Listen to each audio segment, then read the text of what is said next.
Hey everybody, welcome back to another episode of the Social Media CX podcast, where we talk about all things social media with a customer experience lens. Today, I know I always say this, but I really am super excited because I'm joined by one of my longtime friends, like long time friends, Steph. And she works for Sprout Social, and they put out this amazing report every year called the Sprout Social Index. And the one for this year was mind-boggling because it talked about social media CX. So that's why she's here.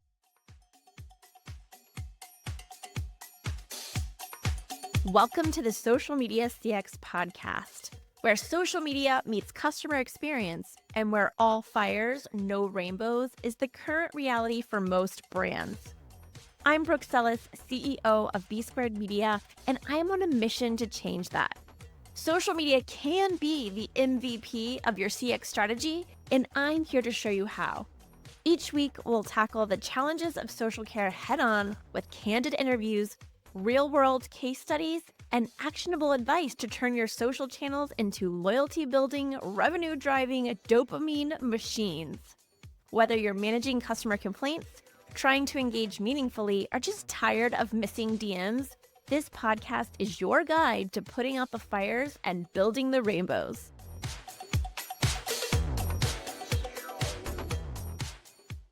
Steph, welcome to the show. Oh my gosh, thank you. I love it. And I love how you emphasize long time. We were just trying to figure this out in the green room, but it's like we met for the first time at Social Media Marketing World. We did. And we're trying to figure it out. Was it 2017, 2016, 2018? Somewhere in the teens. Somewhere in the teens, somewhere for ages ago, Right. pre-COVID times. Yeah. And then I had the pleasure of being in a mastermind group with Stephanie. She was a part of the mastermind group that I'm still in.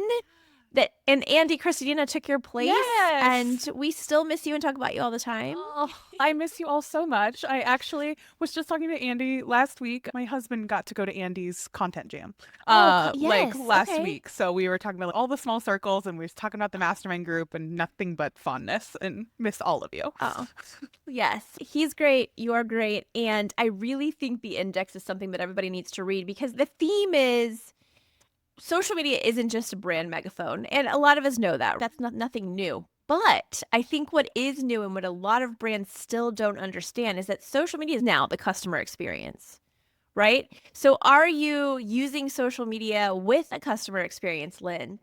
Hint, no. Some of you are, most of you aren't. So let's talk about what customers really want in 2025 when they're using social media according to the data. But first, I want you to walk me a day in the life at Sprout for Steph. What does that look like? What do you do? I know. It's such a change from what I have done previously, but I'm loving it. So now I serve as a manager over professional services at Sprout. So I manage a team of consultants, which is very similar to the work I was doing previously in my consulting and agency days. So it feels Managing people. managing people and being a strategic guide for brands when they show up on social. The kind of rallying cry at Sprout right now is all business is social. And like all business is social. So all of our consultants in my day in the life is managing the strategic consultants on top of the software. So you're using the software to do the work, but now you have someone on the inside who's lived in your shoes, right? Has managed campaigns, Absolutely. managed care, done influencer campaigns. And so we call that Premier Success at Sprout. So you get a Premier Success package, and I manage the consultants who get to do that work with all the great brands who use Sprout. Oh, that's amazing. Okay. And so I have to know then, based on where you sit and the fact that you're working with a lot of these brands, what is your point of view on where customer experience is heading? Social customer experience is heading. It's so much more integrated than ever before. Before, you could be social first and you could be on the cutting edge as a brand, right? When you were like on the customer experience on social, and you're like, oh my gosh, nobody does it like XYZ, right? Nobody does it like them, and they really stand out. Now it's like, this is the bottom floor. You're doing the bare minimum when you are engaging in customer experience on social. Yeah. Because, like I said, rallying cry, all business is social. It is not just the megaphone and not just the marketing. It is the care. It's the community. It's the research. It's the positioning. It's the launches. It's all of it. All on social. So the experience Yes. touches that customer every stage of their cycle. It cannot be avoided. So good. So the central question again, if you're just joining in or if you skipped through the intro, is we're talking about how brands can meet the rising expectations of social care, social media customer care, and that culture connection without burning out their teams or losing authenticity. And by the way, y'all, this has nothing to do with content. So let's just throw that one in there too. But I want to start with the report because I'm going to give the link to the report. You'll see it all throughout this episode so that you can go and download it for yourself. But I'm going to reference the pages. So if you do download it and you want to follow along, I suggest doing that because it's going to be really more insightful for you that way. But pages 13 and 14 are showing us how social is the new CX front door. And I want to talk about a couple of points in these pages. Again, it's pages 13 and 14 of the Sprout Index, the latest one, 2025. Okay. 73% of customers say that if you don't respond on social, they will buy elsewhere. Let's unpack that for a second, shall we? That's a high number, right? That's 3 out of 4. Like, By the way, though, I always use those examples. Here's where somebody said, hey, brand, I need sales support. Didn't answer. Left money on the table. Here's somewhere where somebody said, I need customer support. The brand didn't answer. Maybe lost that customer. Now we're saying, like, literally the research is that if you do not respond to one of those sales or support questions, they're going to your competitor. They will go where someone will answer them. I've told you my intent. I want this. I want you. So want me back. So yes. I can't be more clear. We talk about that all the time in different kinds of marketing and how we grow a business about buyer intent. So on social, they will be so direct with you. Do you have this in a size 7.5? Oh, you do? I want it. I'll take 3. Yeah. It can't be any more clear than that. But the other side of it too is the care. I'm asking you questions about the service or product I have already purchased. I want it to work. I want it to do well. I want to buy it again. I want to be a lifetime customer. So much. Like just, it's just flabbergasting to me. Because brands are constantly crying about how loyalty is harder than ever and engagement is down on social channels. And I'm like, yeah, if you actually engaged in the conversations, your engagement wouldn't be down. Oh, and loyalty happens when you talk to those care customers who want the support and you give it to them. Amazing how that works. I love it too, because even you'll see on page 14 of the index, we talk about consumers search for new products and services on social when they need to make a purchase. They use it to search and find it.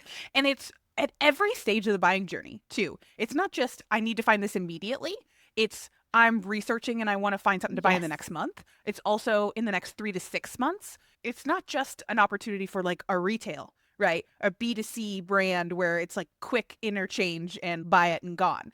We're talking about people who are making decisions long term, 6 months in advance. Yes. So this applies to so many different industries, or people who will say, I don't really do that because like we have a very long sales cycle.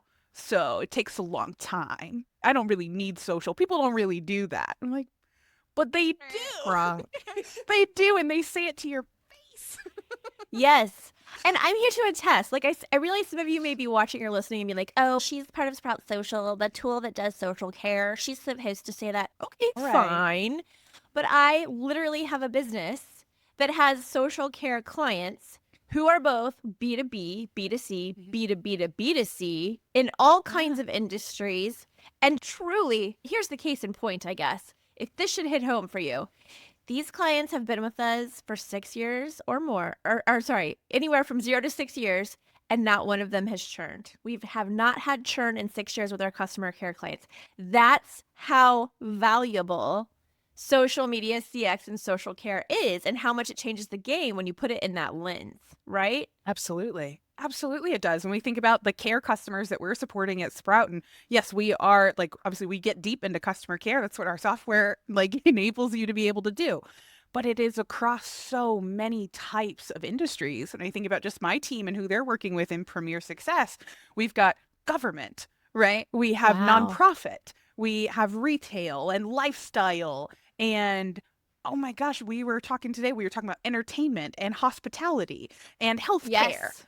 All of them, all across the board, they all have some level of care, community, experience that they need to manage, and that there are opportunities being left on the table when they don't, whether that's Yes. through like direct messages and comments in a more like traditional care cycle, or it's the Yes. community management and we're joining conversations through listening, and we're finding Yes. opportunities because they talked about us and we maybe weren't in the room, but we can be a part of the conversation and be social on social. I feel like you're hitting on it a little bit, Yeah. right? But what does white glove social care look like at scale based on what you've seen? Yeah. White glove social care means that we have the infrastructure and the process in place. We can handle the standard and the day-to-day, right? The real easy things. We can enable our team to go forth without a lot of process approvals, and I need another pair of eyes on this, so that when the weird ones come up, that we can take some time and do it correctly. A lot of times we get it's the FAQ page on your website. A lot of social care is the FAQ page. Give them the information so that they can go and take care of it.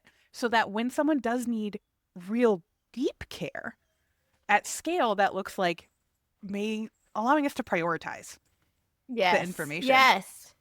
I love that so much. Yes. Okay. Okay. So let's get into pages 3 and 7. We're going back a little bit, but I want to talk about the culture catch-up game that looks like it's happening. So I'm going to read a couple of points from you here and then ask you a question. Sure. In these pages, some of the call-outs that I saw were 93% of consumers say it's important for brands to keep up online with culture, not just trends, right? Two different things. But only 27% say trend hopping is effective beyond 48 hours. So it sounds like consumers are rewarding originality and relatability, not necessarily like the trendy, like today, by the way. We're recording this on May 1st. So that's like a lot of it's gonna be May. Oh, absolutely. I've seen nothing but creators with ramen noodles in their hair. Yeah. So it's like, okay, yeah, it's trendy, but like it should stop within 48 hours according to the report. But like the fact that people are rewarding originality over polish. Yes. And the authenticity, relatability over perfect. I feel like that's a huge point that a lot of brands still don't, we're not putting that out unless it's perfectly perfect. That's not actually helping you. No, it's not. And the only person who wants it to be perfect is probably, let's be frank, probably not someone in your social department. The stakeholders. It's a stakeholder, right? Who doesn't know social the way that you do. As the practitioner, as the expert, the subject matter expert in the space. So there's work that our social teams have to do to educate their stakeholders to be able to use data, right? In reports like this, we ask consumers what they want to see to be able to back it up and say, hey, we don't need to spend like this heavy amount in production. We can go this far and still get either equal or greater return. Greater. Right? Greater is what our data is telling us. So it's about using information like this to empower you to have those conversations so you can use your time really well. So you could hop on a trend within 48 hours that was relevant to your brand. But if you spend all your time in production, you don't have any space. We saw that in the productivity report last year from Sprout. We put out like what are social media managers and creators and what they're living in. They have so many priorities. There's so many things that they are responsible for. It's hard work. And if you're spending it on the things that don't turn into results, like overproduced, overpolished things, you can't get to the things that drive results. Yeah, that's a waste of time, energy, and money. Yeah. What is your advice for brands that are trying to show up with that culture in mind, but then not come off as cringy? Because I feel like we've all seen some of those brands try to make that culture moment happen, and it was like, oof, that was a miss. Yeah, the ones that I see more often than not, it's when a lot of brands are talking to each other, but not to their customer, not to their consumer anymore. They get so lost in my industry peers, they feel this and they need that little bit of affirmation that I'm relevant. It's ego stroking. Ego boost, right? Yeah. It's relevant to social, but is it relevant to your audience? And they're not the same thing, right? Things can be trendy and social and have nothing to do with you. You just let that one go. Yeah. So there's a space of making sure that you're not doing it just because it was easy and it was funny, But does it actually add any value to your community? Do the people that are going to stay with you tomorrow when the trend is over, right? Are they going to hang out? You might have gotten tons of impressions, tons of views, and look at all the non-followers who saw us for the first time. Those things matter in doses, but that's not a strategy because we're not creating long-term value. We're not creating an experience where they want to stick with us through it. You're not creating experience for your customers. Write that down. Push pause. Go back and rewind. Listen to Stephanie say it again. If you're not creating that experience for your customers, what are you doing? Yeah. What are we I doing? love too that you talked about, is it bringing you value? Or let's talk about that. Yeah. Like, engagement does drive revenue. Absolutely. Again, I know this working from our clients. You know it from the tool side and all the research that y'all do. In the Sprout Index, by the way, I didn't write the page number down. Shoot, you'll just have to read the whole thing. One of the things I wrote down was 81% of consumers say they make impulse purchases via social. What? By the way, that's me on Instagram with makeup. But what? Wow. That's on page a huge 15. Number. Page 15. Oh, okay. Thank you. It's for reference. That's page 15. Holy crap. Yeah. That is a very large number. It is. And what I found the most interesting is actually what platforms those are happening on. I think we'd expect that's happening on networks like TikTok, right? With Shop and with Instagram. But actually the biggest bulk of it's happening on Facebook. Yes. 39%. Yes, 39%. It's happening on Facebook. 36% on TikTok, 29% on Instagram. Like, we love TikTok. We love her. We love Instagram. We love her. To bash. We love to hate on Facebook. Yes. But buying power is on Facebook. Wow. That's amazing. And by the way, we're talking about both retention and acquisition, right? By the way, in times like these, not to get all down that rabbit hole, but like really retention should be such a focus for you right now because acquisition is going to get hard. When the purse strings tighten, they tighten everywhere and it makes it hard for us to sell our services. So we need to be focusing on retention. And that still also happens on social. And money kept or upsells made or cross-sells made, that's still revenue in your pocket versus having to go out and find new. It's always been the adage that it was cheaper to keep a customer than to get a customer. That continues to ring true, and it will continue. That gap between the cost of acquisition and the cost of retention is just going to get bigger. I totally agree. Hi, it's Brooke Sellis. Want to turn casual connections into raving fans? My Lost to Loyal newsletter is your go-to guide for mastering social media care and creating unforgettable customer experiences. Every month, I'll send you actionable tips, proven strategies, and the latest trends straight to your inbox. Don't just guess, know what works. Sign up now at bit.ly, that's bit.ly/B2Loyal. That's B as in B squared, 2 as in the number, and the word loyal. Once you do, we'll build loyalty together every month. See you there. Tell me this, how are you helping your clients capture the full value of these moments? Acquisition, retention, care, CX, like all of the above. Yeah. So there's something that we've come to explore within Sprout is that, hey, this data has to be combined with other information. It can't just be, here's the social data. To be able to tell that story, it has to be combined with CRM data, ERP data, website data, your purchase, all of that information to tell the full story and impact. Because we, like marketers, we tend to get stuck, right? Even care, right? We get stuck in the, how many cases did we close? Was there time to response? But whether we're talking marketing or we're talking care, anything about the experience on social, it has to be combined with the purchase data. It has to be combined with the customer information to show what we impacted, what we helped retain, how many touch points. So the best way to do that is to make the data accessible. So a lot of the work that we're doing, when we think about Sprout, we're thinking about tagging, we're thinking about contact lists, right? We love tagging and contact lists and the reporting segmentation, and then pulling that data out through the APIs that we build within Sprout so you can get all that tagging data. And you put it into Tableaus and Power BIs, and you make sure the data goes beyond the social and the care team And it gets the stakeholders in a way that they understand time and money. Yes. I can't agree more. It's so funny that you say that because we have a case study where we were working with a celebrity jewelry brand and they thought they knew who their audience was and they had us do an audit of their audience. So they thought their audience, this is their name for them, not mine, was the girl. And the girl was 18 to 24 buying this jewelry. When we stacked the social data and looked at who was following the brand, that was the audience. However, when we looked at who was talking about the brand on social, who was buying and asking those buying questions to the brand on social, who was actually buying through the social and search ads, and who was clicking through on emails and adding to cart and purchasing, it was a woman. She was like 35 to 47.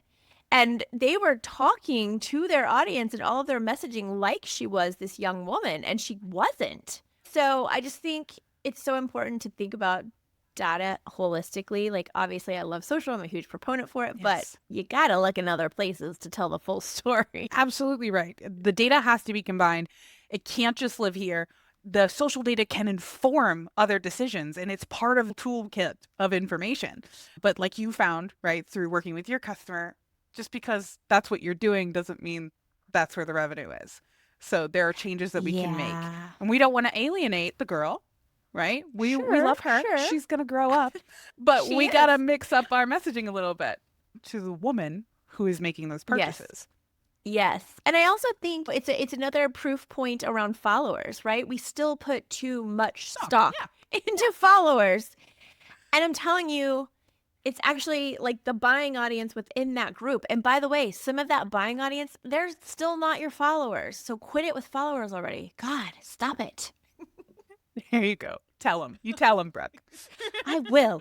So I'm ready to rapid fire you about your advice, actionable advice for brands in 2025 when it comes to social media customer experience. SMCX, like the podcast. Okay. 1 stop doing and 1 start doing for brands managing social care in 2025. Oh my gosh. Thank you for putting me on the spot on that one. I love you. Oh my gosh. The start doing. Oh my gosh. I want to be like, I want it to be so good. It's so one of each. So I know. Hard. It's hard. It's hard. So hard. You're killing me. Okay. We mentioned this earlier on, right? That if you're not doing it, that like it's table stakes at this point to be a part of this. It's table stakes. You need to trust your social team. You have to start trusting the social team. So we talked about polished videos, right? We talked about being able to prioritize, get them the information they need, let them go. You don't need how many extra approvals for how they talk. Give them the scripts and then let them talk. Let them create content. So we need stakeholders to start trusting their social teams. They're in there. They're seeing it. And then the stop doing things for the sake of the other social media marketers in your feed. I love that one. That's so good. Stop doing it for your own gratification. We talked about this earlier. This is it just because it's funny and it's viral and you wind up getting screenshotted, right? And look what the brand did. The people who are posting that on LinkedIn are other brand marketers.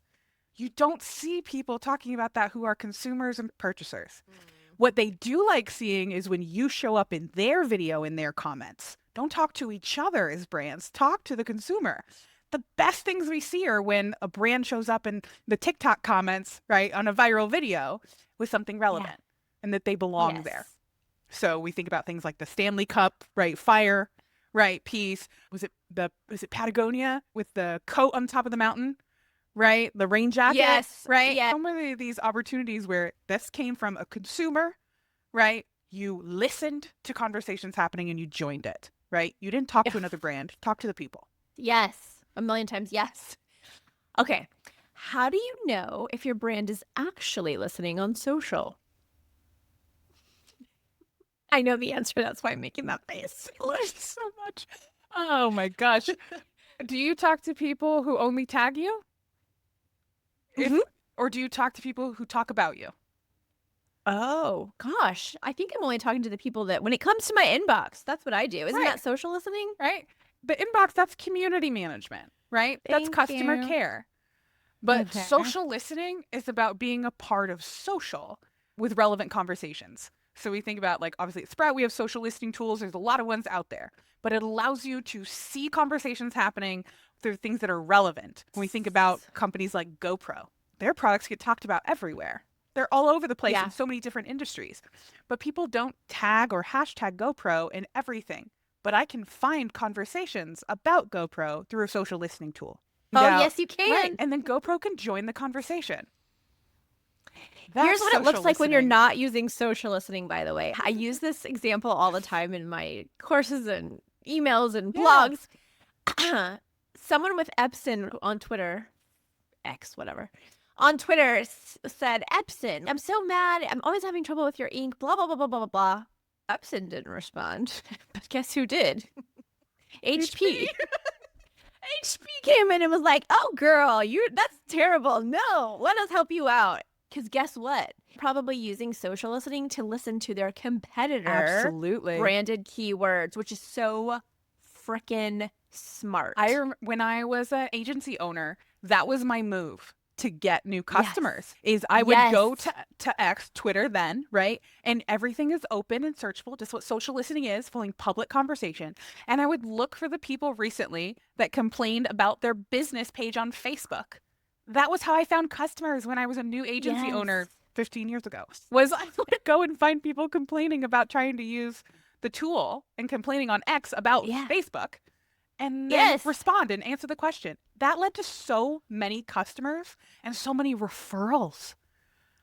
Just answer the revenue. question. Just revenue sitting there. And by the way, we already know, because we said, call back to the first part of the show, we said 76% of people who are willing to go to that competitor when you don't respond. Yeah. So there's a 76% chance that person on Twitter who didn't get the response from Epson but got the response from HP is now an HP customer. Absolutely. Let that sink in. All right, last fire question. All right. What one metric do most brands overlook when it comes to social CX? I am going to have to go sentiment. Oh, good answer. I think we get wrapped up in how fast did we respond? How many cases did we close? Right? But there is so much to be learned from sentiment when it comes to customer experience. There is the intent of what we posted ourselves on our pages, and then there is how our community showed up in the comments. We see this we think about like a hard topic, right? Health insurance. Right? That's a hard topic to make. That's a rough one. Make positive on social, right? Yeah. And so then we might be publishing about women's health or here's all these things, and we want to be part of this conversation in this way, but we need to use that sentiment information to see how is our community responding. Are we just throwing things and making it worse? We're not meeting them where they are. We sound obtuse, right? Yeah. Just continue down this path if we don't use metrics like sentiment, right? Net, positive, negative, to understand what they want from us so that we can be like all those wonderful social keywords, authentic, relatable. Sentiment tells us if we're on track or not. Yes. I love that answer. I had no idea what you were going to say, but I didn't know it was going to be that, but I'm actually so glad it was that. Yay. I love to keep you on your toes. I know. I love it. I wish I could talk to Stephanie's every time I interview someone because this was so fantastic. It went by so quickly. And I think the message is clear. A, go read the Sprout Social Index 2025. Find Stephanie on LinkedIn. Steph, where do you hang out? Oh, LinkedIn. Absolutely. You nailed it. That's my one. So I doom scroll on TikTok, right? And then I am on LinkedIn professionally. Love that network. So all over it. Awesome. Find Steph, find Sprout, connect, read that index, and remember that this is why your social media may not be working, because it's not a place where you go to be seen anymore. It's a place where you go to make people feel something, aka your customers. And if you want to lead the way in 2025, you're going to have to start thinking about social media customer experience, which is feeling like better social care, better acquisition, better sales support, better listening, better sentiment, all the things. Not just content. Thanks so much for being here, Steph. Thank you so much for having me, Brooke. Always a pleasure. Thanks for tuning in to the Social Media CX podcast. If you loved today's episode, don't forget to subscribe, leave a review, and share it with someone who needs to up their social care game.